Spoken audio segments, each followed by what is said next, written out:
Halo, halo, mana? Kan Ibu Sumiarti. matikan kamu dulu. Iya, iya. Suaranya. Ibu Sumiarti udah absennya? Tadi nggak ikut Rahmat. Suara deh.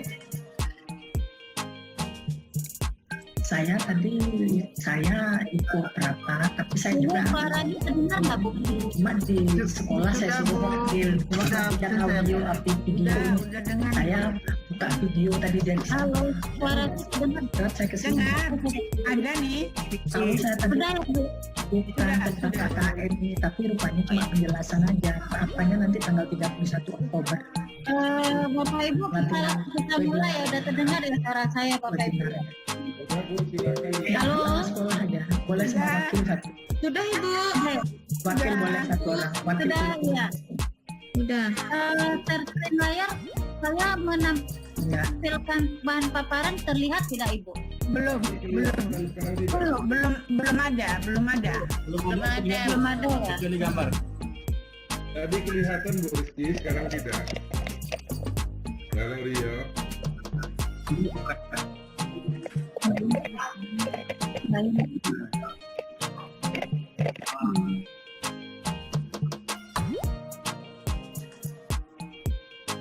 Sudah? Sudah ada. Sudah, ya. Bapak Ibu, kita akan mendiskusikan terkait dengan penyusunan rencana RPP sederhana. Ini saya yakin dan percaya sudah atau dilakukan oleh Bapak Ibu.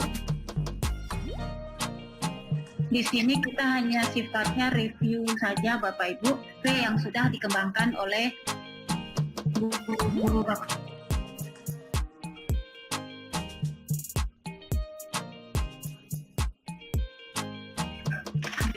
Sederhana ini Ibu pasti sudah diketahui dari arah kebijakan terkait dengan Permendikbud nomor 4 tentang penyederhanaan RPP, di mana guru-guru kita diberikan kebebasan untuk memilih atau membuat, menggunakan dan mengembangkan format RPP. Jadi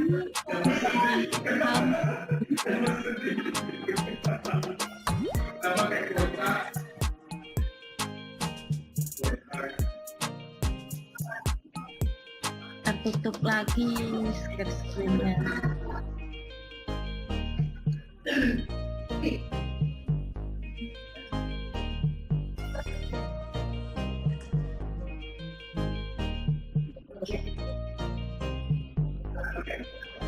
Tertutup lagi, screen-nya tertutup lagi.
Kita benarin kasusnya.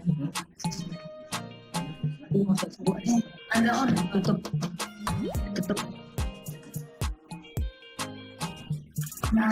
Bilang sama orang suaranya pelan.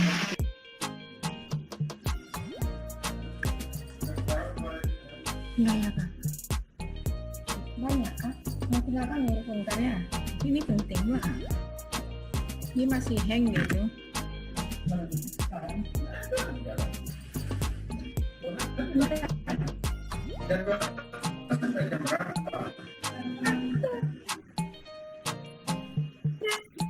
Apa gitu? Alhamdulillah. Di rumah kali.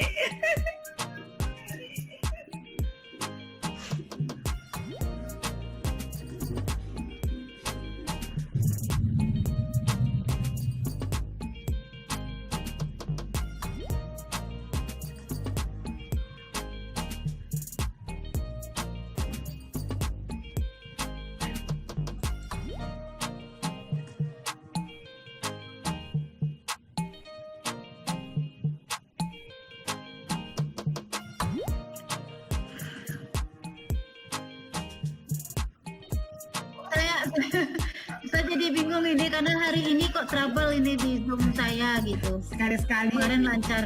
trouble, Bu. Iya.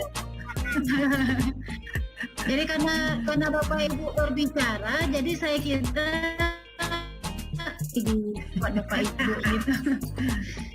Oke Bapak Ibu, saya coba ulang lagi Bapak Ibu ya.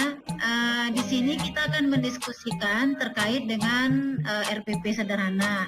Target kita nanti Bapak Ibu dengan memahami dari RPP sederhana ini, Bapak Ibu nanti diharapkan bisa menyusun dari RPP yang berbasis kepada daring, luring atau RPP kombinasi yang digunakan oleh teman-teman guru untuk pelaksanaan proses pembelajaran. Jadi kita pahami dulu, kita sifatnya di sini hanya mereview saja terkait dengan apa yang dimaksud dengan RPP sederhana ini Bapak Ibu. Lanjut Pak Makan. Kalau arah kebijakan tidak berubah ya Bapak Ibu ya, terkait dengan RPP ini masih sama, yaitu berdasarkan kepada Permendikbud nomor 14 tahun 2019 tentang penyederhanaan RPP, di mana guru kita dibebaskan untuk memilih apakah mau memilih RPP yang berdasarkan 3 komponen atau kepada RPP yang berdasarkan 15 atau 16 komponen yang lalu Bapak Ibu. Ini kita boleh menyerahkan kepada guru-guru kita nyamannya. Jadi tidak ada kewajiban harus ke RPP sederhana ini. Jangan disebut RPP 1 lembar Bapak Ibu. Saya diingatkan oleh Ibu. Iya. RPP 3 komponen ya Bu. Ada ulangi Ya, Bu jangan. Rizky. Ulangi Bu Rizky, ada Ya. berapa komponennya? Ada 3. Komponennya ada 3, ada tujuan, ada kegiatan pembelajaran, ada asesmen. Nah, bahasa kita ke guru itu jangan menyebutkan RPP 1 lembar. Jadi Bapak Ibu Kepala Sekolah, Bapak Ibu Pengawas nanti ketika melakukan pendampingan kepada Bapak Ibu gurunya, RPP 1 lembar. Nah, ketika berbicara RPP 1 lembar itu gurunya pusing loh Bapak Ibu. Bagaimana menyusun RPP menjadi 1 lembar, terutama di kegiatan pembelajaran. Nah, ini yang untuk Bapak Ibu di RPP 3 komponen ini itu kita kan langsung masuk ke tujuan pembelajaran. Nah, kalau boleh disarankan, guru kita tetap berdasarkan membuatnya kompetensi inti, Jadi tidak ada istilah kompetensi dasar, kemudian disebut dengan kemudian selanjutnya baru tujuan pembelajaran. Jadi jangan tiba-tiba langsung di RPP-nya Bapak Ibu itu guru-gurunya itu adalah tujuan pembelajaran. Jadi tetap dibunyikan kompetensi inti, kompetensi dasar, dan tujuan pembelajaran. Jadi turunan dari tujuan itu kelihatan dari mananya Bapak Ibu. Kemudian kalau untuk Bapak Ibu yang jenjang SD kan tematik terpadu, minimal 2 muatan mata pelajaran. Maka di dalam RPP-nya kan bahasa Indonesia, KI-nya apa, KD-nya apa, tujuan pembelajaran. Kemudian yang diajarkan secara bersamaan adalah misalkan IPA, maka ditulis ulang KI, KD, dan tujuan.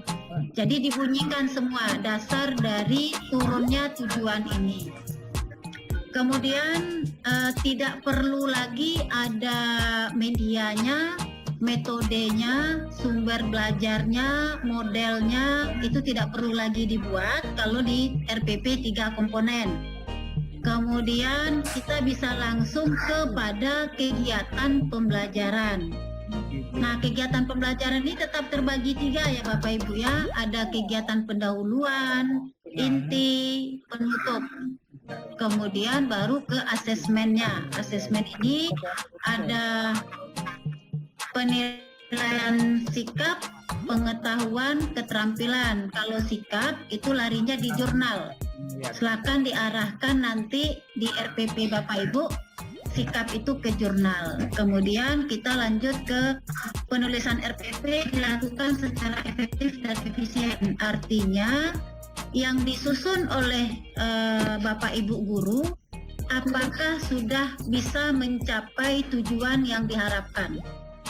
Kalau misalkan yang panjang-panjang tadi, yang menghabiskan banyak lembar tadi tidak efektif dan efisien untuk mencapai kepada tujuan, jadi tidak perlu dituangkan. Nah, ini arah kebijakan baru. Jadi perbaiki kalimat kita ke Bapak Ibu guru, RPP sederhana boleh atau RPP 3 komponen, jangan RPP 1 lembar. Karena punya stres ketika disebutkan RPP 1 lembar Bapak Ibu. Lanjut Pak Makan ke slide Betnaya. Bapak Ibu, ini saya mau minta pendapat, kecurah pendapat dulu Pak Makan. Nah ya, Bapak Ibu, saya mau minta pendapat atau pandangan dari Bapak Ibu. Saya yakin sekarang, karena ini kan RPP sederhana, ini kan sudah keluar di akhir tahun 2019 dan sudah banyak guru-guru kita menerapkannya sekarang. Nah, dari kondisi yang ada di sekolah Bapak Ibu, apa yang menjadi kendala dalam penyusunan RPP sederhana ini Bapak Ibu? Silakan kalau ada yang raise hand ya Bapak Ibu ya. Assalamualaikum Bu Rizky. Silakan Bapak Ibu yang berikan pendapatnya. Assalamualaikum Bu Rizky. Waalaikumsalam Pak, silakan Pak. Ya, mudah-mudahan Di situ nampak. kita dengan Bu Rizky pada siang hari ini dapat memperjelas apa kegiatan kami di lapangan dalam membimbing kepala sekolah dan guru dalam menyusun RPP sederhana. Benar bahwa tahun 2019 sudah diluncurkan arahan Menteri untuk menyederhanakan RPP sehingga menjadi 3 komponen saja dengan maksud dan tujuan adalah meringankan beban kerja guru dalam membuat terlalu fokus pada pelajaran. Suaranya nggak jelas Pak. Ya, Suaranya nggak jelas. sekarang sudah jelas. Kurang kuat Pak. Kan ya kurang kuat Pak. Kuatkan suara Bapak. Sekarang sudah kuat. Belum.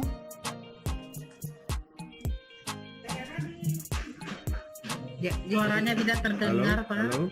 Sekarang bagaimana Bu? Kecil Pak suaranya. Suaranya Sekarang sudah jelas? kecil Pak. Bapak Ibu mungkin coba ya karena ada suara yang keluar ini dari Bapak Ibu yang lain. Ya. Sekarang bagaimana Bu? Ya. Sudah cukup jelas? Sudah jelas Pak. Sudah Pak. Baik Bu Rizky, terima kasih atas waktu yang diberikan kepada saya. Materi yang Bu Rizky sampaikan hari ini sangat intens saya lakukan di sekolah binaan saya. Alhamdulillah matching dengan yang Ibu sampaikan ini. Hanya saja faktor-faktor kendala yang saya alami, itu faktor kendala yang saya alami sebagai pengawas, pemonitor itu. Keterbiasaan guru-guru kita mendownload RPP di internet itu Bu, ya, Iya. keterbiasaannya gitu. Hanya dengan mengganti nama satuan pendidikan atau nama sekolah, nama guru dengan kepala sekolah, sehingga RPP-nya Iya, betul. keluar. Tujuannya apa, Iya. evaluasinya apa. Jadi Betul, betul ini Pak. saya mohon Bu Rizky agar matching antara tujuan pembelajaran yang dibuat dengan evaluasi atau asesmen atau soal atau suruhan atau latihan yang dibuat oleh guru. Mohon ditegaskan itu Bu. Terima kasih. Ya, terima kasih Pak. Betul Pak, masih walaupun guru-guru kita ada sadar ya kalau mengcopy paste dan kemudian ngeprint itu tidak bagus, tidak cocok dengan kondisi di sekolah. Tapi kadang karena keadaan yang sudah dekat hari H baru dikerjakan, akhirnya satu-satunya jalan yang dilakukan adalah itu dia. Ya, Sehingga mungkin Bapak Ibu memang seperti itu Ustaz Farid. Jadi kita perlu iya. perlu pembiasaan ulang gitu loh Bu. Perlu pembiasaan ulang. Iya Jadi betul, dengan mengikuti betul. program Iya. ini dengan Baruan kemarin diharapkan guru lebih merasa mudah membuat RPP yang sekarang atas karyanya sendiri. Terima kasih. Iya, terima kasih Pak. Iya. Jadi Bapak Ibu mungkin di sini ya ketika Bapak Ibu melakukan supervisi terhadap dokumen guru Bapak Ibu pengawas kepala sekolah, mungkin ini jadi catatan bersama untuk kita. Mudah-mudahan dengan dilakukan supervisi ini tidak terjadi lagi gitu. Kemudian yang saya temui juga dari beberapa teman-teman guru Bapak Ibu, ketika Bapak Ibu guru kita ini masih ada yang tidak tahu dengan kata kerja operasional, masih ada yang tidak tahu dengan tingkat kognitifnya C1, C2, C3, C4 sampai C6. Nah ini yang masih menjadi kegalauan juga ketika ditanya Bapak Ibu C1 itu apa. Nah itu teman-teman gurunya masih ada yang ragu menjawab. Atau boleh juga kita tanya di sini, Bapak Ibu yang dari sekolah, Bapak Ibu pengawas lihat di kolom chatnya ya. Bapak Ibu yang dari sekolah, tingkat kognitif pengetahuan itu kan ada 6. Ada C1, C2, C3, C4, C5, C6. Silahkan Bapak Ibu di kolom chatnya, Bapak Ibu tulis. Di kolom chat Bapak Ibu ditulis C1 itu apa, C2 apa, C3 apa, C4 apa, C5 apa, C6 apa. Silakan ditulis di kolom chatnya Bapak Ibu sekolah. Yang Bapak Ibu pengawas, mari kita lihat yang ditulis oleh Bapak Ibu sekolah. Kalau misalkan di sekolahnya ada kepala sekolah, ada guru, ini individu menulisnya di kolom chat. Silakan Bapak Ibu. C1-nya apa? C1-nya dulu, C1. Kecil ya, Bu. Ibu Rina Juwita C1-nya salah. Ibu Elida C1-nya salah. SDN 168 C1-nya salah. Pak Zul Effendi C1-nya salah. Ayo Bapak Ibu pengawas. Ibu Risyanti C1-nya salah. Yang Ibu sebutkan KKO.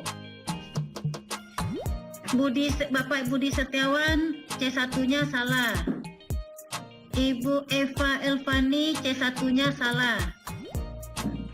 Ayo apa yang disebut dengan C1 Bapak Ibu? Ibu Devi Indrayani C1-nya salah.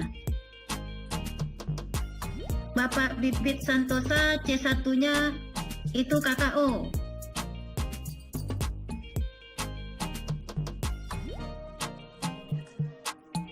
Ya. Bu Eka Elvani C1-nya itu kata kerja operasional. Nah, Bapak Ibu, dari yang Bapak Ibu tulis di kolom chat, nah ini kan ada mungkin jadi gambaran untuk kita. Jadi kalau tingkat taksonomi C1 itu yang benarnya adalah mengingat. Kalau disebut pengetahuan itu kognitifnya, berarti kognitif sama dengan pengetahuan. C1 mengingat. Sekarang C2. C2 apa Bapak Ibu? Silakan buat di kolom chatnya. C2. C2 sekarang apa? Oke, silakan. C2, C1 ada menyebutkan menjelaskan, itu kata kerja operasional. Oke, C2, oke. C3, C3 apa? C3 di kolom chat, silakan Bapak Ibu.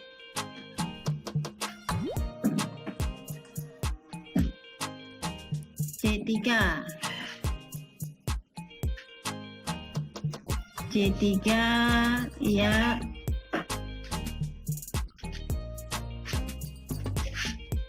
C3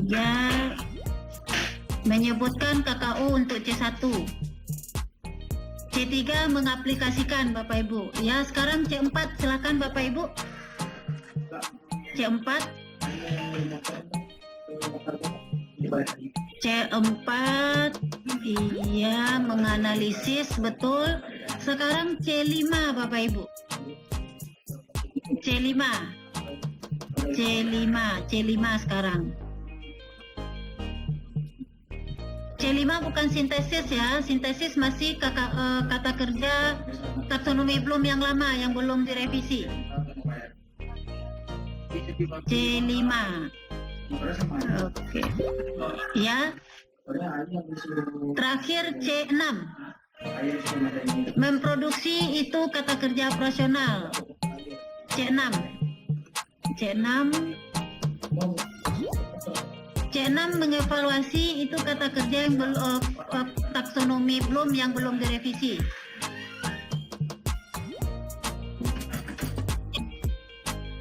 C6 penilaian itu taksonomi belum yang belum direvisi yang disebutkan. Nah, Bapak Ibu, dari sini Bapak Ibu pengawas mendapatkan gambaran. Jadi yang kita gunakan untuk merumuskan kata kerja di pengetahuan itu adalah taksonomi Bloom yang sudah direvisi. Yang pertama C1 mengingat, C2 memahami, C3 mengaplikasikan, C4 menganalisis, C5 mengevaluasi, C6 mencipta atau mengkreasi. Inilah 6 taksonomi Bloom yang direvisi. Kalau Bapak Ibu ada yang masih mengatakan taksonomi Bloom itu C6-nya penilaian, berarti Bapak Ibu masih memiliki taksonomi Bloom pada bagian pengetahuan itu yang belum direvisi. Sekarang berarti ganti dokumennya ya Bapak Ibu ya. Ganti dokumennya. Nah, di setiap bagian-bagian yang ada di taksonomi Bloom, seperti tadi Bapak Ibu ada menyebutkan, menjelaskan, menerapkan. Nah, itu adalah kata kerja operasional. Untuk merumuskan tujuan, merumuskan indikator, itu harus menggunakan kata kerja operasional, kata kerja yang terukur dan terobservasi.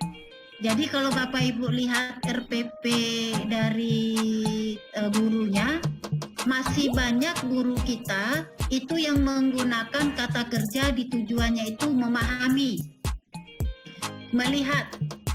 Nah, itu kan tidak terukur Bapak Ibu. Bagaimana cara kita mengukur kalau siswa kita itu hanya melihat apakah yang dilihatnya itu betul-betul poster yang kita pajang atau tidak. Nah, itu kan tidak bisa kita ukur. Memahami, bagaimana kita bisa mengukur tingkat pemahaman siswa. Kalau di KD, kata kerjanya boleh kata kerjanya tidak operasional, tetapi ketika turun di tujuan dan turun di indikator, itu kata kerjanya harus operasional, yang dalam arti kata terukur dan terobservasi. Nah, ini yang perlu Bapak Ibu perhatikan juga nanti ketika dalam penyusunan RPP kepada Bapak Ibu guru di bawah binaan Bapak.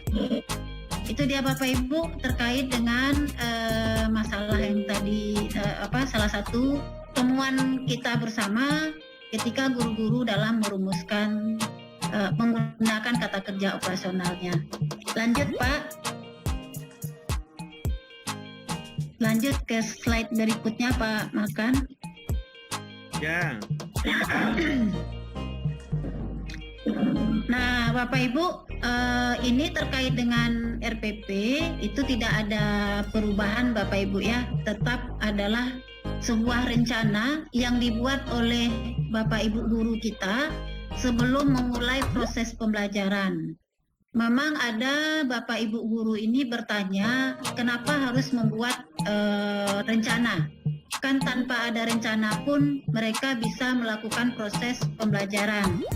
Nah, kalau Bapak Ibu mendapatkan pertanyaan yang semacam ini, Bapak Ibu kepala sekolah, Bapak Ibu pengawas, ini karena Bapak Ibu yang sering menjadi tempat curhatan gurunya, apa jawaban yang akan Bapak Ibu berikan? Kalau ada ditanya, Bu, tanpa membuat RPP pun kami tetap akan mengajar kok, Bu.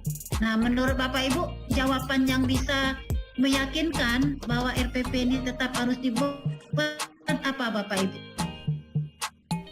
Ada yang memberikan pendapat? Silakan. Terarah, Bu. Silakan Bu Ratna ya, silakan. Ya, silakan Bu. Kegiatan PBM ini tidak pada arah yang tidak harus kantor. Kan ada batasan-batasan apa saja yang akan dicapai pada hari itu. Iya. Jadi RPP ini perlu dibuat ya Bu Ratna ya. Iya. Jadi ada juga yang disampaikan sebagai pemandu dalam melakukan aktivitas tanpa mau apa? Tapi tadi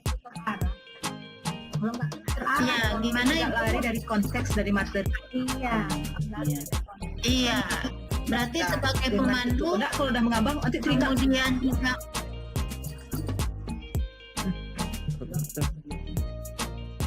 iya, ada sebagai pemandu, jantungnya pembelajaran, sebagai tempat perencanaan tersusun dalam pembelajaran. Bapak Ibu bisa menuangkannya di kolom chat ini. Jadi RPP ini dasar ya Bapak Ibu. Jadi mari kita yakinkan, karena dengan menyusun RPP, guru-guru kita itu sudah bisa memperkirakan. Kalau dia menyusun kegiatan pembelajarannya seperti mengajak siswa mengamati sebuah benda, apakah semua siswanya akan mengamati atau tidak? Jadi dia sudah bisa memperkirakan apa harapan-harapan dia yang akan timbul ketika melaksanakan proses pembelajaran. Kemudian teman-teman guru ini ketika juga membuat RPP, karena dia mengetahui karakteristik peserta didiknya, ketika dia mau membuat perencanaan, melakukan kegiatan berdiskusi secara berpasangan. Tapi itu tidak mungkin karena siswanya malu-malu kalau berpasangan. Akhirnya dia merencanakan berdiskusi secara kelompok. Jadi itu pentingnya rencana pembelajaran dibuat supaya ketika menuangkannya di dalam kertas, guru itu sudah membayangkan aktivitas apa yang akan dilakukannya di dalam proses pembelajaran. Itu yang kita harapkan Bapak Ibu kepada teman-teman guru-guru yang akan menyusun RPP. Kalau pengertian tidak jauh berbeda dengan yang sudah Bapak Ibu pahami. Yang jelas RPP itu beradanya di standar proses. Ini dia. Lanjut Pak. Ini tujuan penyusunan RPP yaitu untuk mencapai kompetensi dasar, mengarahkan kegiatan pembelajaran peserta didik dalam upaya mencapai kompetensi dasar. Jadi yang langkah-langkah kegiatan pembelajaran itu untuk mencapai kompetensi dasar. Jadi Bapak Ibu, KD itu kan diturunkan sekarang ke tujuan pembelajaran. Kalau tujuan pembelajarannya itu ada 4 atau tujuan pembelajarannya ada 7, Bapak Ibu harus memastikan apakah 7 tujuan pembelajaran ini ada tidak langkah-langkah pembelajarannya di kegiatan inti. Coba Bapak Ibu lihat, karena sering saya temukan ketika kita memberikan materi terkait dengan RPP, guru kita ini menyusun tujuan pembelajaran itu ada 4 Bapak Ibu. Tetapi ketika kita lihat di kegiatan inti, yang aktivitasnya itu baru menggambarkan 2 tujuan pembelajaran. Nah, katanya di RPP yang lain Bu, yang 2 lagi. Kita minta mana yang 2 lagi. Nah, waktu itu kita lihat 2 RPP yang disebutkan guru tadi, ternyata tetap hanya 2 tujuan yang baru dituangkan di dalam kegiatan pembelajaran. Jadi nanti ketika Bapak Ibu melakukan supervisi pemeriksaan dokumen RPP kepada guru-guru Bapak Ibu, dilihat ketika tujuannya 4, maka di kegiatan intinya langkah-langkah pembelajarannya harus mencapai ke 4 tujuan tersebut. Itu harus tertuang. Apakah 4 tujuan ini mau dituangkan dalam 2 kali pertemuan, 3 kali pertemuan, itu terserah gurunya. Misalkan 3 kali pertemuan, perhatikan yang tujuan pertama langkah kegiatannya tertuang mungkin di pertemuan kedua. Tujuan kedua dan ketiga mungkin langkah kegiatannya turun di pertemuan kedua. Tujuan keempat langkah kegiatannya turun di pertemuan ketiga. Jadi berapa kali pun pertemuan, pastikan rumusan tujuan yang sudah disusun di atas tertuang di kegiatan inti kita. Jadi nanti Bapak Ibu ketika kita kan tagihannya salah satunya kan RPP daring. Nah nanti guru-guru kita diminta aktivitas daringnya itu kalau 4 tujuannya, maka aktivitas di RPP daringnya itu harus mencapai ke 4 tujuan. Lanjut Pak.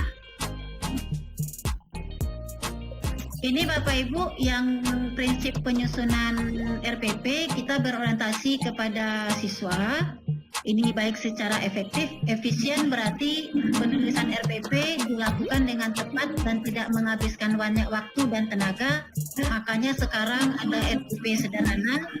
Efektif berarti penulisan RPP dilakukan untuk mencapai tujuan pembelajaran. Ini maksud efektifnya. Mencapai tujuan pembelajaran. Berorientasi pada murid berarti penulisan RPP.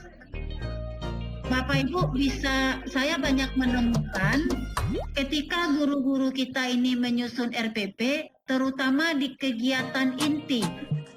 Kegiatan inti, Bapak Ibu gurunya sering membuat guru menyampaikan, guru menjelaskan.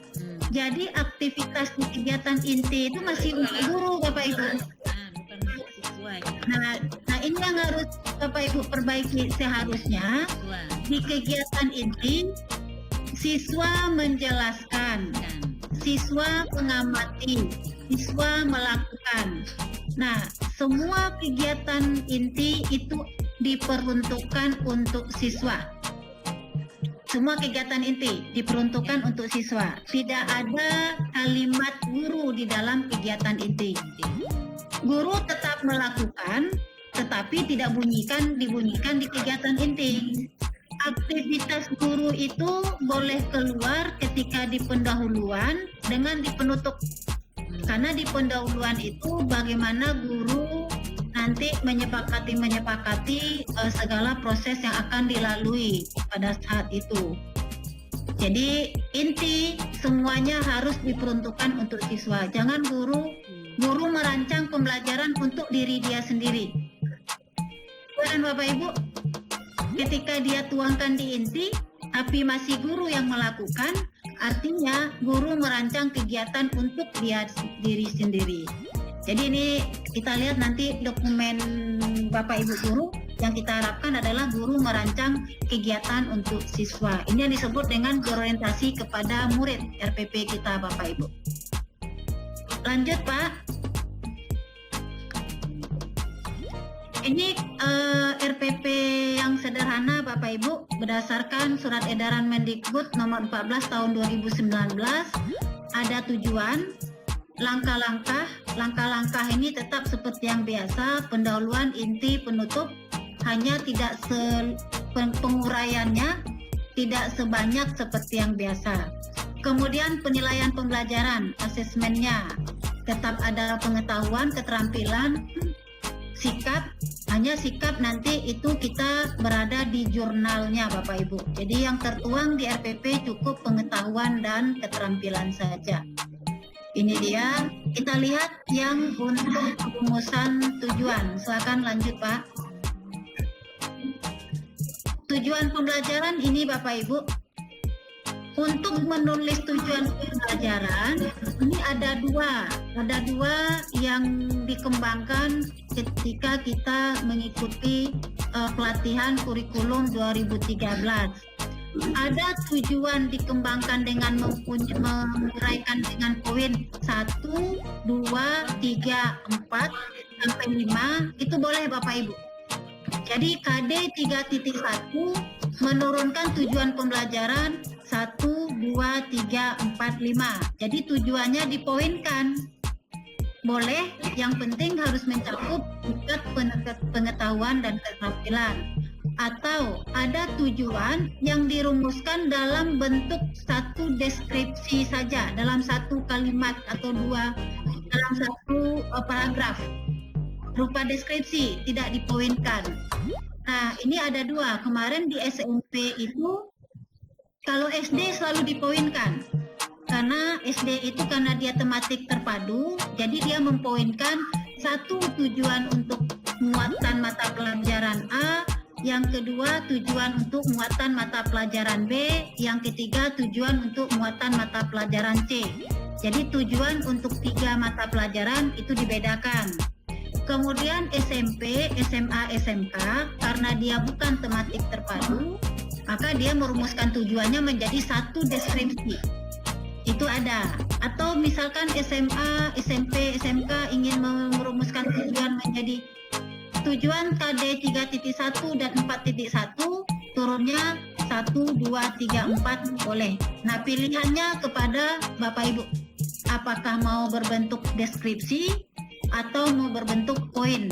Itu terserah Bapak Ibu. Yang penting mencakup sikap, pengetahuan, dan keterampilan. Lanjut, Pak.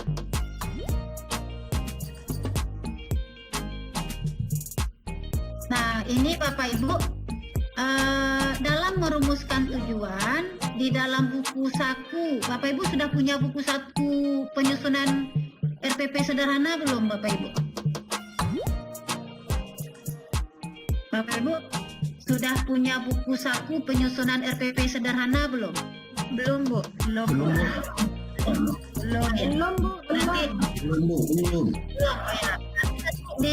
Di grup saya kasih buku saku penyusunan RPP sederhana Bapak Ibu ya.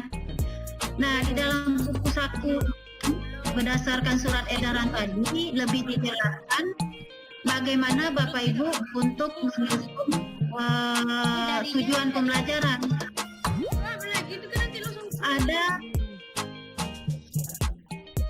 Ada tujuan yang berdasarkan kepada behavioris dan ada tujuan yang tidak berdasarkan kepada behavior.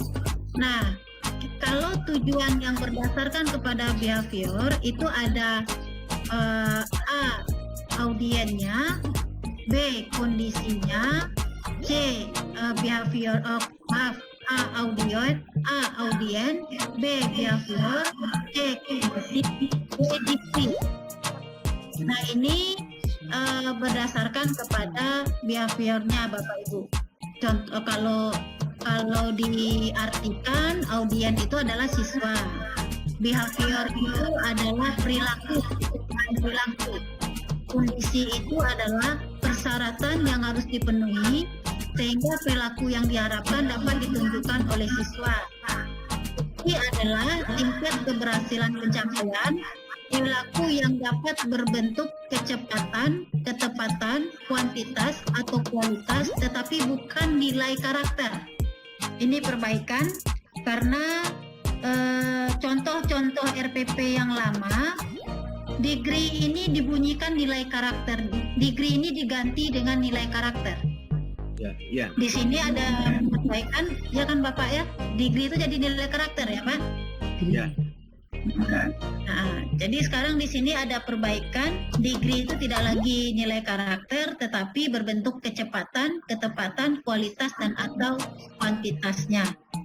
Kalau kita mengacu ke rumusan kurikulum yang non-behaviorismnya, maka dia hanya mengacu kepada audiens, behavior, dan konten. C-nya itu bukan kondisi ya Bapak Ibu yang di non-behaviorismnya, tetapi konten. Audiensnya siswa, behaviornya perilaku siswa, C-nya materi yang terdiri dari pengetahuan, sikap, dan keterampilan abstrak dan keterampilan konkret. Keterampilan ada dua, keterampilan abstrak dan keterampilan konkret. Pada mata pelajaran keterampilan, pada mata pelajaran yang seperti matematika, IPA, fisika, kemudian beberapa mata pelajaran ini itu banyak kepada mata keterampilan konkret. Kemudian kalau mata pelajaran yang IPA, fisika dan segala macam itu kepada mata pelajaran abstrak. Kalau mata pelajaran konkret itu kinestetik. Contohnya Bapak Ibu, di rumusan tujuan kita, siswa menjelaskan tentang ABC. Menjelaskan. Tapi dia adalah rumusan tujuan untuk keterampilan. Itu artinya bahwa keterampilan itu adalah keterampilan kognitif. Keterampilan berpikir kognitif yang dikejarnya adalah kepada kepengetahuan anak. Bagaimana anak menjelaskan dengan keterampilannya apa yang dimaksud dengan yang ditanyakan tadi. Jadi untuk menentukan bagaimana sebenarnya nanti tujuan ini abstrak atau ke kognitif. Taslim kasihnya obat. Tadi Bu pulang. Bu, Miss Litar suaranya. Ya maaf Bu. Ya nggak apa Bu. Bapak Ibu, ketika Bapak Ibu menurunkan tujuannya itu apakah tujuan keterampilannya itu apakah abstrak atau konkret, berarti Bapak Ibu harus menganalisis KD dari keterampilan Bapak Ibu tadi. Jadi dari rumusan KD, jangan berpatokan kepada kata kerja KD Bapak Ibu ya. Kata pertama dari KD, baik pengetahuan keterampilan, itu adalah kata kerja. Setelah kata pertama dari KD itu adalah target yang akan dicapai oleh kata kerja. Satu KD itu bisa saja memiliki lebih dari satu target. Bisa saja Bapak Ibu. Jadi nanti kita akan lihat bagaimana cara penuangannya. Ini Bapak. Kita lihat dulu contoh tujuan pembelajaran. Lanjut Pak. Lihat contohnya, lanjut. Nah ini contohnya Bapak Ibu. Kalau tujuan pembelajaran berdasarkan dengan behaviorism ini, contohnya melalui masih ke atas. Masih ke atas Pak. Nah, melalui kegiatan mengamati video daur air, siswa dapat menjelaskan tahapan proses terjadinya hujan secara tertulis. Audiensnya siswa, perubahan tingkah lakunya adalah siswa itu bisa menjelaskan tahapan proses terjadinya hujan. Kondisinya apa? Melalui kegiatan mengamati video daur air, kondisinya degree-nya secara tertulis. Kemudian kalau yang non, itu siswa dapat menjelaskan tahapan proses terjadinya hujan melalui kegiatan mengamati video daur air. Audiensnya siswa, behaviornya menjelaskan, kontennya tahapan proses terjadinya hujan. Coba Bapak Ibu lihat contoh tujuan yang behaviorism dan yang non behaviorism Bapak Ibu. Bisa kelihatan perbedaannya Bapak Ibu? Silakan dijawab di kolom chat Bapak Ibu, apakah Bapak Ibu bisa melihat perbedaan antara yang behavior dan non behavior?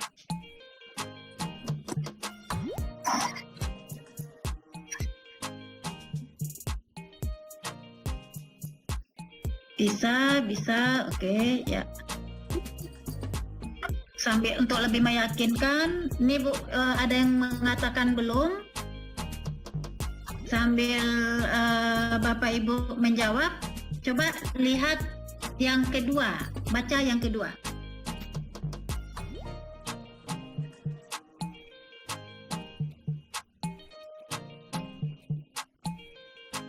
Kalau yang ada kondisi dan degree, contoh tujuan yang kedua, degree-nya itu kan setelah melakukan. Kondisinya itu Bapak Ibu, perubahan tingkah laku siswa itu diharapkan setelah melakukan apa. Nah itu yang di kondisinya. Kemudian degree-nya apa yang diminta di sini? Harus tepatkah? Atau setengah tepatkah? Atau bagaimana? Di sini degree-nya siswa itu harus tepat. Jadi setelah siswa itu perubahan tingkah lakunya, siswa bisa berjalan lurus ke satu arah. Kapan dia bisa berjalan lurus? Setelah melakukan gerakan pada permainan sederhana. Kemudian degree-nya apa? Dia akan melakukannya dengan tepat. Harapannya nanti setelah dia melakukan proses ini dengan kondisi yang demikian, dengan perubahan tingkah laku yang demikian, maka dia bisa melakukannya dengan tepat. Coba kita lihat ke sebelah yang nonnya. Siswa dapat berjalan lurus ke satu arah pada permainan sederhana. Di sini tidak ada kondisi, tidak ada degree, tetapi adanya audiennya siswa, behaviornya itu berjalan lurus ke satu arah, sama dengan yang di sebelah kirinya, tapi di sini langsung ke kontennya, yaitu bermain sederhana. Tidak ada kondisi, tidak ada degree yang untuk non-behaviorism. Nah, jadi ini silakan nanti dalam perumusan tujuan, Bapak Ibu bisa melihat apakah gurunya, ketika gurunya lengkap membuat A, B, C, D, berarti berdasarkan behaviorism. Tetapi ketika gurunya hanya membuat A, B, dan konten saja, berarti itu non-behaviorism. Itu dia Bapak Ibu. Stop sampai di situ. Ada yang mau bertanya? Silakan Bapak Ibu. Bu, saya Bu izin bertanya. Silakan Bu Asmaida. Baik, terima kasih Bu atas waktunya. Berarti dalam tujuan pembelajaran ini Bu, pertama yang kita tuangkan adalah KD-nya. Jadi KD-nya ini sesuaikan dengan apa di dalam target tujuannya itu, atau audien, behavior, condition, dan degree itu harus menggunakan kata kerja dan harus tercapai targetnya pada tujuan tersebut ya Bu ya. Terima kasih Bu. Iya, betul. Ya. Apa yang sudah dirumuskan Bapak Ibu guru di dalam RPP, Baik. ketika dia KD-nya ini 3.1 tentang apa gitu kan. Kemudian untuk mencapai KD, dia merumuskan 5 tujuan pembelajaran. Untuk mencapai KD, merumuskan 5 tujuan pembelajaran. Nah, untuk mencapai tujuan itu harus tertuang di dalam kegiatan pembelajaran. Artinya harus tercapai semua. Kalau dari 5 yang dia rumuskan itu tidak tercapai 1, maka otomatis tidak akan tercapai KD yang sudah ditetapkan. Itu dia Bu. Siap. Berarti Nah, nanti pemilihannya Ibu, ya. apakah gurunya merumuskan tujuan berdasarkan behaviorism atau berdasarkan non-behavior gitu. Baik Bu, terima kasih. Berarti guru Ya, boleh contoh. memilih. Siap, Bu. Berarti guru boleh memilih yang berdasarkan boleh yang menggunakan non dan boleh menggunakan berdasarkan behaviorisme ya Bu ya. Bisa, atau untuk memastikan mana yang harus dipilih guru, lihat deskripsi KD. Oh siap. Lihat deskripsi KD. Kadang deskripsi KD itu sudah berbunyi kondisi dan degree. Oh iya. Ada beberapa KD yang sudah berisi, sudah mencantumkan atau merumuskan di KD-nya kondisi dan degree. Tapi pada umumnya KD-KD kita itu kondisi dan degree-nya belum ada. Oh siap. Nah, yang sudah, kalau sudah ada berarti harus yang behaviorism. Kalau yang sudah ada kondisi dan degree-nya harus yang behaviorism. Tapi kalau yang belum ada boleh behavior, boleh non behavior. Itu Ibu. Berarti tergantung KD-nya ada degree atau condition gitu ya Bu ya? Betul.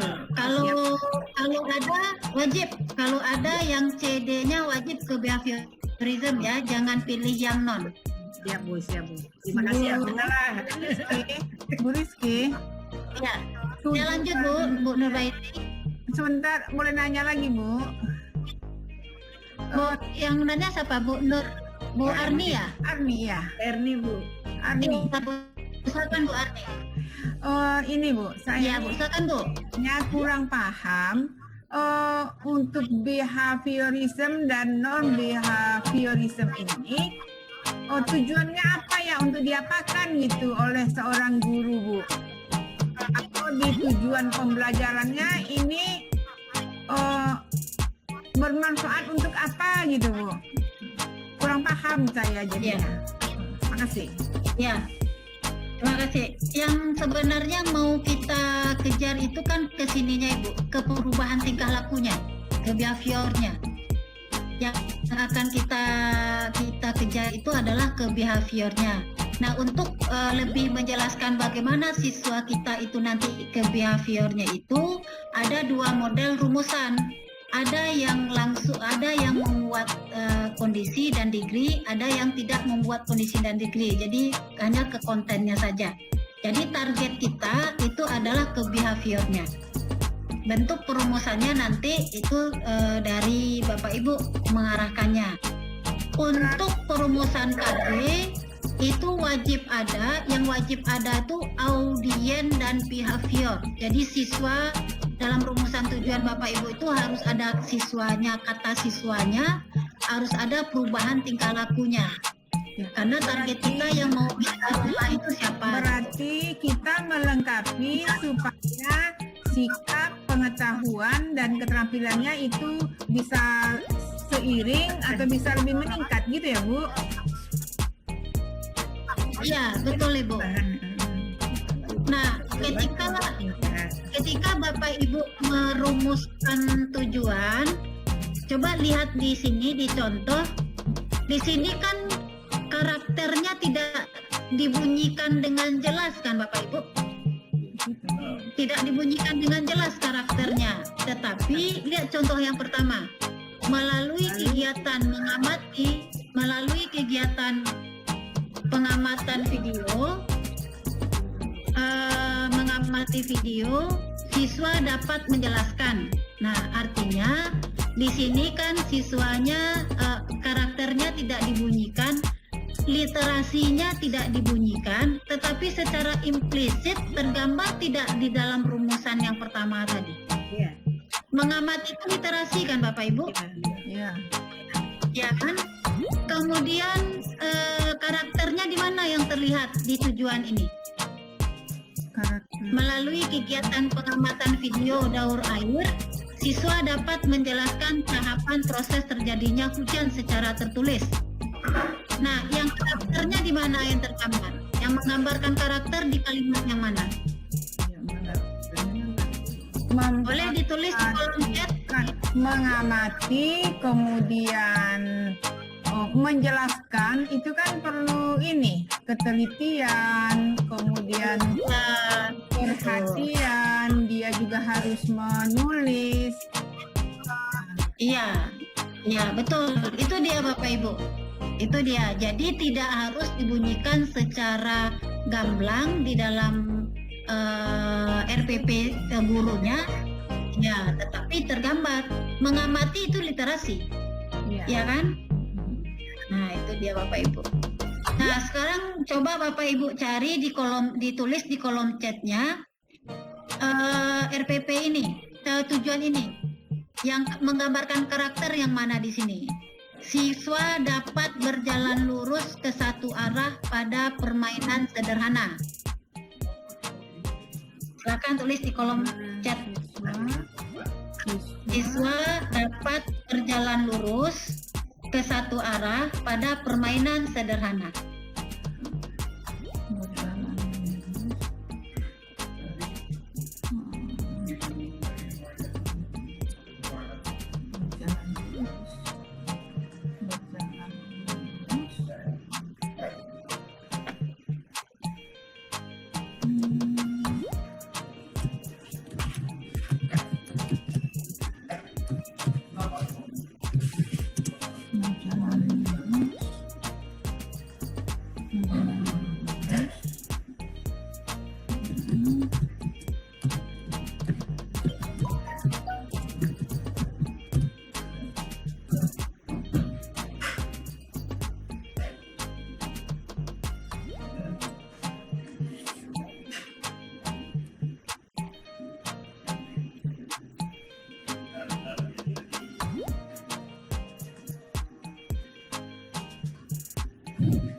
Boleh tanya Bu Rizky?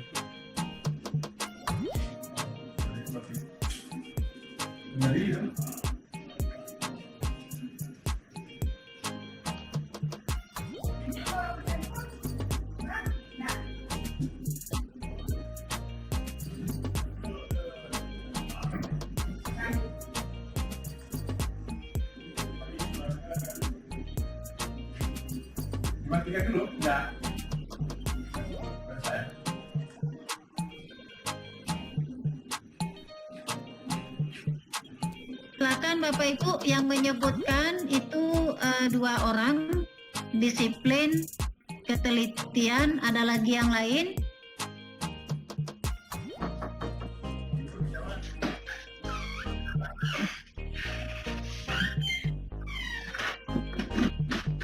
Oke Pak.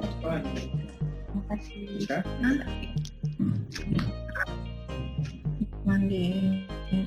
Bapak Ibu, itu ada berapa Bapak Ibu? Nasionalis, Nilai utama karakter ada berapa?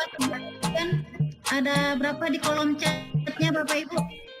Nilai utamanya. nasionalis, Nah, tulis di kolom chat apa aja Bapak Ibu? Yang ada 5, ada 7. Pak Dedi salah. Pak Muhammad salah. Yang benarnya berapa? 5. 5. Yang pertama apa? Di kolom chat Bapak Ibu, nilai karakter yang pertama.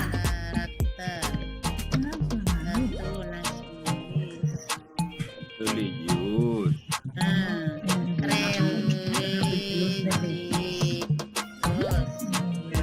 Gotong royong.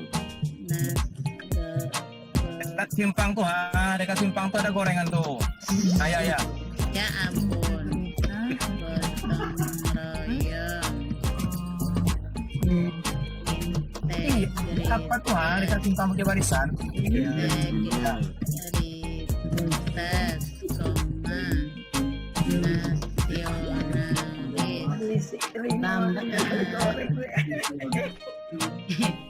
Sebutkan 5 nilai utama karakter. nasionalis, Oh, nggak bisa, Bi. religius, gotong royong, integritas, nasionalis. Apa satu lagi? Mandiri. Ah, ya. Buat ketik dulu, Bu. Tongkat itu buat Bapak Ibu. Ini ada ibu. Ampun. Silakan buat di kolom chatnya. 5 nilai utama karakter. 5 nilai.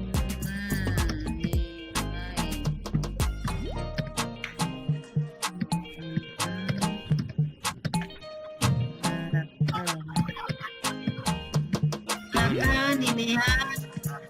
Religius. Mandiri. Gotong royong. Integritas.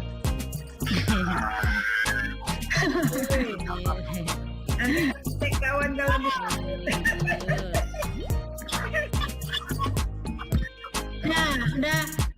Udah mulai, udah mulai, berarti udah ini.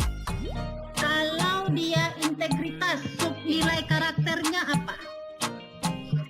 Ya, integritas, sub nilai karakternya sebutkan 2 dari sub nilai integritas. 2 sub nilai integritas. Pembohong. Ada pembohong Pak, subnya.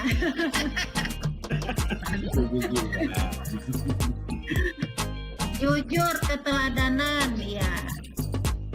Kalau cinta tanah air berada di karakter utama itu di mana dia Bapak Ibu? Cinta tanah air. Sub nilainya itu cinta tanah air berada di mana? nasionalis Bu, nasionalis. Nasionalis. Ya. Nah, artinya Bapak Ibu yang mau dikembangkan kepada anak-anak kita ada itu adalah sub-subnya. Bapak Ibu bisa lihat di RPP guru-guru Bapak Ibu, itu yang ditulisnya hanya nilai utama. Sub-subnya terabaikan. Mengatakan seorang siswa itu memiliki nasionalisme kan harus dikembangkan cinta tanah airnya kan Bapak Ibu, harus dikembangkan. Kemudian kalau hanya disebutkan nasionalisme tapi apa subnya itu tidak ada, nah itu yang perlu dilihat lagi. Jadi Bapak Ibu lihat di dalam pengembangan proses pembelajaran tergambar tidak di tujuan pembelajarannya itu sub-sub dari nilai karakter yang ada. Itu Bapak Ibu terkait dengan rumusan tujuan pembelajaran. Bisa dipahami Bapak Ibu yang terkait dengan tujuan ini? Tanya Bu, Ya, silakan Pak. biasanya menulis kisi-kisi soal itu Bu berdasarkan tujuan. Berdasarkan ilmu baru ini kan baru Bu. Kalau degree itu dulu merupakan karakter, nilai karakter ya. Degree itu dulu nilai karakter. Ya, itu karakter betul. Iya, betul Pak. Tidak lagi. Jadi untuk menulis pertanyaan-pertanyaan tentang nilai karakter tidak berdasarkan tujuan, begitu ya Bu? Pertanyaan, nah karakter itu kan tidak untuk kalau diujiankan ke siswa atau diapakan ini Pak, maksudnya Pak, pertanyaannya Pak? Kan ada penilaian sikap, pengetahuan, keterampilan. Untuk pengetahuan itu lalu soal itu berdasarkan tujuan.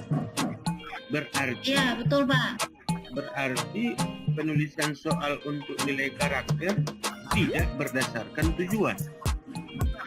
Tetap maksudnya gini, untuk penilaian khusus untuk penilaian sikap itu tidak hanya berdasarkan pada observasi. Nah, ketika siswa menjawab dengan kita merumuskan sebuah pertanyaan, kemudian di dalam tujuan itu kan ada terkandung nilai-nilai karakter, misalkan terkandung jujurnya, terkandung disiplinnya. Nah, ketika Bapak Ibu buat pertanyaan, jelaskanlah dengan ringkas. Misalkan kan itu Pak. Nah, pertanyaan itu kan mengandung nilai karakter disiplin. Coba lihat jawaban anak. Ada tidak dia menjawabnya dengan ringkas? Bisa dilihat ke sana. Jadi tidak tertuang di dalam soal kita itu dengan jujur, dengan disiplin itu tidak tertuang, tetapi hasil jawaban dari siswa itu menggambarkan karakter yang kita harapkan. Misalkan seperti itu. Karena karakter ini di dalam soal-soal itu tidak terbunyi dengan jelas, hanya bisa diamati. Kalau dia praktek bisa diamati dengan sikap prakteknya, dengan keterampilannya. Kalau dia pengetahuan diamati dengan berdasarkan perintah soalnya, gitu Pak. Ya. Terima kasih. Ya, sama Pak. Lanjut, kita lanjut Bapak Ibu ya. Silakan lanjut Pak. Lanjut ke bawah. Ini Bapak Ibu ada keterangan komponen A, B, C, D tidak harus berurutan. Jadi tidak harus A dulu, baru kemudian B, baru kemudian C, tidak. Kalau C-nya duluan juga boleh Bapak Ibu. Contoh di sini, melalui lagu, itu kan kondisi yang duluan. Kemudian siswa, baru audiennya. Dapat memperkenalkan, baru B-nya. Sedangkan degree-nya di sini tidak ada. Lihat Bapak Ibu, antara rumusan tujuan behaviorism dengan tujuan non-behaviorismnya. Di behaviorism itu degree-nya tidak ada ya Bapak Ibu ya. Degree-nya tidak ada. Yang ada hanya kondisinya saja. Karena untuk yang menganut atau berdasarkan behaviorism itu tidak harus ada empat-empatnya. bisa saja yang wajib ada tuh A dan B-nya Bapak Ibu. A dan B wajib ada. C dan D kalau tidak ada boleh ya, C dan D. Yang penting harus ada perubahan tingkah laku kan ke siswanya, makanya harus ada. Itu Bapak Ibu, kita lanjut. Ini kegiatan pembelajaran, ada pendahuluan, inti, dan penutup. Ini yang akan dituangkan di komponen RPP sederhana berikutnya. Lanjut Pak. Pendahuluan. Pendahuluan ini aktivitas guru. Di pendahuluan boleh ada guru. Di sini sudah biasa dilakukan oleh guru kita, memotivasi, persepsi, kemudian pengkondisian terjadi ada di sini Bapak Ibu. Dan sekarang jangan lupa juga pengkondisian ini juga itu masuknya ke motivasi, membuat kesepakatan kelas. Itu dibiasakan Bapak Ibu gurunya memulai proses pembelajaran, membuat kesepakatan kelas. Karena ini penting. Jadi selama proses pembelajaran ini, apa aturan yang harus dilakukan oleh siswa? Seperti Bapak Ibu, di dalam Zoom meeting ini kan hostnya membuat kesepakatan dengan Bapak Ibu. Apa yang boleh dan tidak Bapak Ibu lakukan. Jadi proses kita makanya bisa berjalan dengan lancar Bapak Ibu. Kemudian inti harus mencapai aktivitas, semuanya berisi aktivitas siswa seperti yang dijelaskan tadi. Nah, di sini masuk media, metode, apa yang digunakan digambarkan ke dalam kegiatan inti. Misalkan siswa mengamati gambar A secara berkelompok. Berarti metodenya kan diskusi kelompok. Itu dibunyikan di dalam aktivitas. Lanjut Pak. Penutup di sini seperti yang biasa, adanya refleksi, kemudian pemberian umpan balik, kemudian kegiatan tindak lanjut. Ini yang dilakukan pada bagian kegiatan pembelajaran. Stop sampai di sini. Untuk kegiatan tidak ada begitu banyak perubahan ya Bapak Ibu ya. Masih. Nah, untuk penuangan kegiatan, apakah harus diuraikan per poin? 1 A B C A bla bla bla, 2 bla bla bla. Nah, ini ada 2 jenis bentuk penguraian kegiatan pembelajaran pada kegiatan inti. Ada guru di RPP sederhana menuangkannya dengan poin 1, 2, 3, 4. Itu boleh. Ada guru yang menuangkannya di dalam bentuk deskripsi. Ada dia buat 2 alinea, ada dia buat hanya 1 alinea saja. Asalkan yang 1 alinea dan 2 alinea ini bisa menggambarkan dalam pencapaian tujuan pembelajaran, silahkan. Diizinkan Bapak Ibu. Jadi tidak harus poin 1, 2, 3, 4. Makanya yang membuat dalam bentuk deskripsi 1 atau 2 alinea di kegiatan inti, RPP-nya menjadi 1 lembar. Karena itu disebutlah ribut kita sekarang menyebutnya RPP 1 lembar. Itu dia. Iya, asal muasal RPP 1 lembar itu dia Ibu. Deskripsinya dibuat 1 alinea atau 1 paragraf. Jadi guru silakan kalau mau membuat hanya 1 paragraf, 2 paragraf silakan. Asalkan deskripsinya menggambarkan 5 tujuan yang dirumuskan di atas. Deskripsinya menggambarkan 3 tujuan yang digambarkan di atas. Itu terserah gurunya mau memilih yang mana. Bapak Ibu silakan membebaskan. Patokan Bapak Ibu, kepala sekolah dan pengawas adalah apapun deskripsi di kegiatan inti harus mengacu kepada tujuan yang dirumuskan di atas. Itu patokan kita Bapak Ibu. Lanjut di penutup sudah, kemudian evaluasinya Pak, asesmennya Ini mengukur pencapaian hasil belajar peserta didik yang meliputi sikap, pengetahuan, dan keterampilan. Kalau sikap itu kita tuangkan ke dalam jurnal, jadi bisa Bapak Ibu tulis saja di RPP-nya terlampir atau berada di jurnal. Kalau pengetahuan itu dituangkan dalam bentuk soal atau soalnya terlampir. Kalau keterampilan dituangkan dalam bentuk soal atau studi penilaian. Lanjut Pak.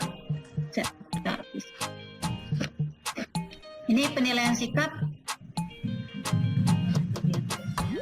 Penilaian sikap itu Bapak Ibu tolong diingatkan kepada guru-guru Bapak Ibu, sikap itu tidak dinilai oleh hanya guru matematika, guru PPKN dan agama saja. Ya Bapak Ibu ya, karena ada beberapa guru yang berkeyakinan sekali kalau sikap itu dinilai oleh guru PPKN dan agama. Memang KDK itu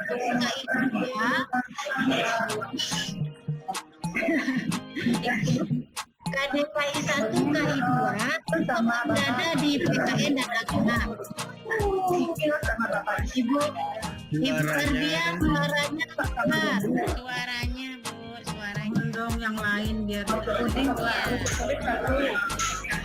Suaranya Bu. Ibu Ardia suaranya keluar Bu.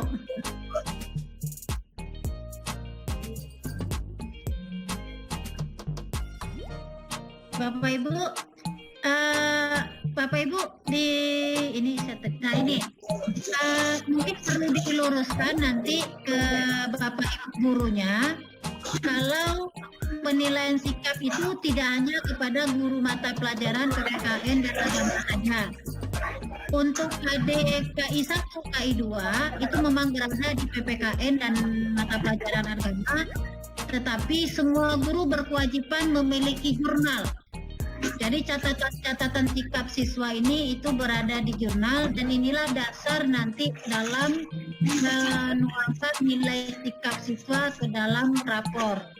Jadi jangan kasihan guru agama PPKN-nya selalu diminta setiap mau membuat rapor itu selalu minta mana sikap. Padahal nilai sikap itu dikumpulkan oleh semua guru mata pelajaran dan dirumuskan oleh wali kelas. Bapak Ibu, penilaian sikap semua guru wajib memiliki jurnal. Ibu Bayah ini kayaknya bocor ya. Pak Marsis bisa dimutkan lagi. Semua dimutkan ya. Oke, sudah. Bapak Ibu, semua guru harus memiliki jurnal. Semua guru harus mencatat sikap-sikap terbaik siswa dan non terbaik siswa. Jadi yang terbaik dan kurang terbaik. Yang terbaik dan tidak terbaik itu yang masuk ke dalam jurnal sikap. Kalau nama siswa tidak ada di dalam jurnal, otomatis nilai sikap siswa baik. Tapi ketika guru menyatakan di dalam rapornya sangat baik dan perlu pembimbingan, itu harus terbukti di catatan jurnal. Sangat baiknya, kenapa siswa ini sangat baik? Itu harus ada catatan guru di dalam jurnal. Kenapa dia perlu pembimbingan? Itu harus ada catatannya di dalam jurnal. Tetapi selama 1 semester nama anak tidak ada di dalam jurnal, maka otomatis nilai sikapnya adalah baik. Jadi penilaian dicatat oleh semua guru mata pelajaran yang mengajar pada kelas tersebut, yang merekapnya dan merumuskannya menjadi nilai rapor, deskripsi dalam rapor itu adalah wali kelas. Itu dia Bapak Ibu. Dan sebelum dituangkan ke dalam rapor yang sudah dirumuskan oleh wali kelas, dibawa rapat ke dewan guru karena sikap penentu anak untuk tidak naik kelas. Tadi itu masih berlaku peraturannya sampai sekarang. Untuk melihat Walaupun maaf dalam masa pandemi ini tidak ada yang tinggal kelas karena kita mengajarkan KD tetapi tidak tuntas. Bapak Ibu ya, kita mengajarkan KD tetapi tidak tuntas. Artinya ketika KD-nya itu tuntutannya adalah C4, tetapi kita tidak harus menuntaskannya sampai C4. Yang harus kita tuntaskan adalah semua materi-materi yang diminta di dalam KD itu harus Bapak Ibu berikan kepada peserta didik Bapak Ibu. Penilaiannya juga Bapak Ibu sekarang tidak lagi berupa angka, tapi berupa deskripsi. Jadi kalau masih ada guru yang memberikan angka 80, 90, nah di masa pandemi untuk saat ini tidak lagi berupa angka, tapi deskripsi. Deskripsi penguraiannya sama seperti dengan penguraian deskripsi kita. Jadi angka 10, angka 90, 80, 100 itu tidak ada di rapor nanti kita sekarang. Jadi pengetahuan, sikap, pengetahuan, keterampilan itu dituangkan dalam bentuk deskripsi. Itu dia nuangannya. Lanjut Pak ke pengetahuan. Pengetahuan itu turunannya berdasarkan KD. Silakan Bapak Ibu rumuskan apakah menggunakan soal hot, soal kinerja, ada proyek, ada portofolio. Itu yang bisa Bapak Ibu lakukan penilaian kepada siswa kita. Penilaian kinerja itu praktik, ada kemudian penilaian kinerja dalam bentuk praktik atau produk, kemudian penilaian proyek dan atau penilaian portofolio. Portofolio itu terbagi 3 lagi Bapak Ibu. Jadi nanti saya bagikan apa yang dimaksud dengan portofolio yang terbagi 3 itu Bapak Ibu. Stop sampai di situ, silakan kalau ada yang mau ditanyakan Bapak Ibu. Saya Bu. Ya, silakan Bu. Baik, terima kasih atas waktunya Ibu. Yang ingin saya tanyakan, kalau pembentukan nilai, untuk nilai tadi kan wajib kita deskripsikan ya Bu ya, tidak ada lagi yang berbentuk angka. Berarti tidak ada maksudnya, berarti aplikasinya nanti pada rapor juga seperti ini kah atau tidak Bu? Yang untuk di masa pandemi ini Bu, kita kan ada kasus. Jadi sudah ada surat edaran terkait penilaian untuk kegiatan kita di masa pandemi. Makanya tidak lupa deskripsi dia. Rahasiaan betul. Berarti Bu, untuk lapor semester 1 nanti berarti dibuatlah seperti deskripsi karena masih masalah pandemi ya Bu ya. Namun setelah pandemi berakhir barulah kita tuangkan kembali melalui angka ya Bu ya. Terima kasih. Iya betul, karena surat edarannya sudah ada Ibu. Nanti saya share juga, saya minta bantu sama Bu Deci, nanti saya kasih buku panduannya, kemudian bahan tayang terkait dengan penilaian di masa pandemi ini nanti saya kasih di grup ya Bu ya. Siap ya. Terima kasih ya Bu ya. Terima kasih Bu. Ada lagi Bapak Ibu? Silakan Bapak Ibu, ada lagi yang mau terkait materi RPP sederhana?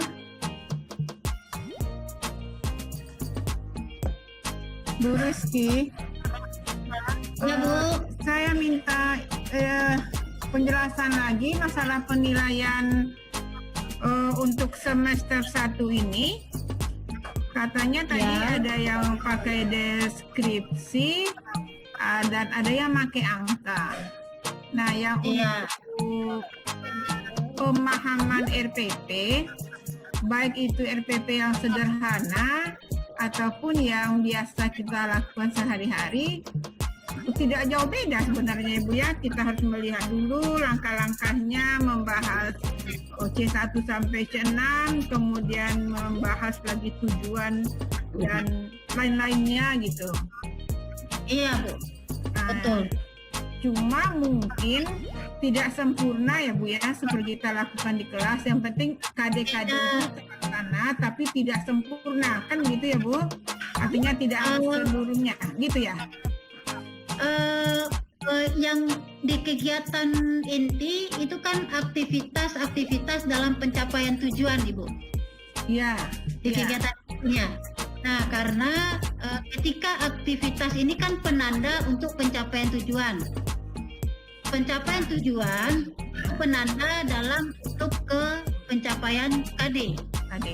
Jadi ya hanya saja penuangan di kegiatan intinya tidak sedetail waktu RPP yang lama. Ya. Bapak Ibu boleh memilih kalau ingin tetap membuat detail pakai poin 1, 2, 3 itu boleh. Tapi menuangkannya dalam bentuk 2 deskripsi, 2 paragraf, 1 paragraf, 3 paragraf itu juga boleh.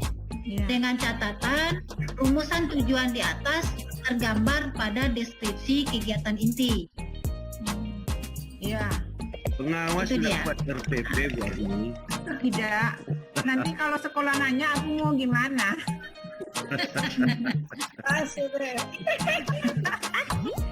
Bu, yang inilah Bu, yang Bu Rizky yang penilaian tadi untuk semester ganjil ini Bu. Coba seperti Ya, apa Bu. ya gambaran yang mesti dibuat oleh sekolah. Makasih Bu. Ya. Nanti saya ini ya. Saya tidak, karena ini tidak di laptop saya.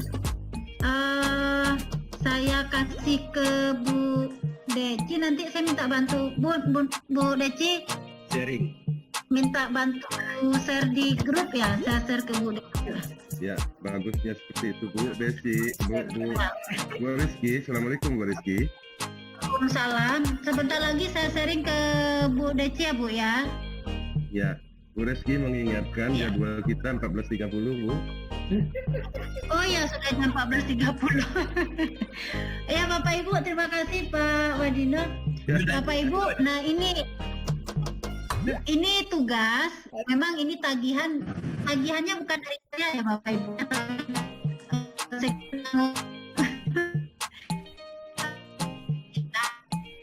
Itu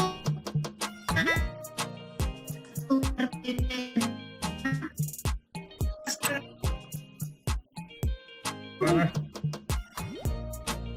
terus ya pengawas tidak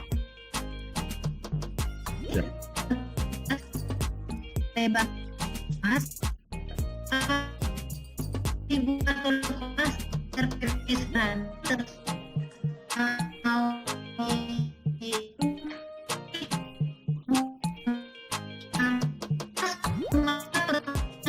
dilaksanakan dilakukan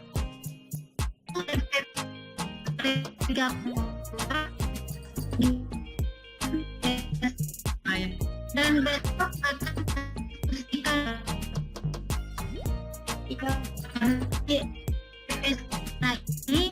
nanti kita gunakan dalam seminar PJ. Jadi besok Bapak di setiap sekolah ya. nanti kalau Siaja. Iya. besok kirim ke mana nanti kalau mau kita apa baru nanti minta Ya. mintanya nanti di grup ya Ibu ya. Iya. Terima kasih Pak. Diskusi kita lanjutkan besok. Kita besok akan presentasi dari RPP yang buat, kemudian dari RPP ini akan kita robah ke RPP PJJ. Apa dari kemudian koordinasi kita bah. Inilah materi yang akan Ibu ajarkan pertemuan yang akan datang, yang jadikan materi yang sebelumnya yang akan datang. Ibu, terima kasih. Mohon maaf. Karena dengan KM-nya, Bapak Ibu tetap harus difokuskan jawab ada dengan KKN KKN ini menjadi dokumen 1 DU, hanya saja tetap dalam dinas ini Bapak Ibu tidak diwajibkan anak dinilai apakah harus mencapai KKN atau tidak, karena kita tidak menggunakan pada situasi. Ya Bapak Ibu. Nah ini buat RPP. Silakan, terima kasih. Assalamualaikum warahmatullahi wabarakatuh. Mohon maaf lahir batin. Ibu. Waalaikumsalam warahmatullahi wabarakatuh. Waalaikumsalam warahmatullahi wabarakatuh. Terima kasih. wabarakatuh.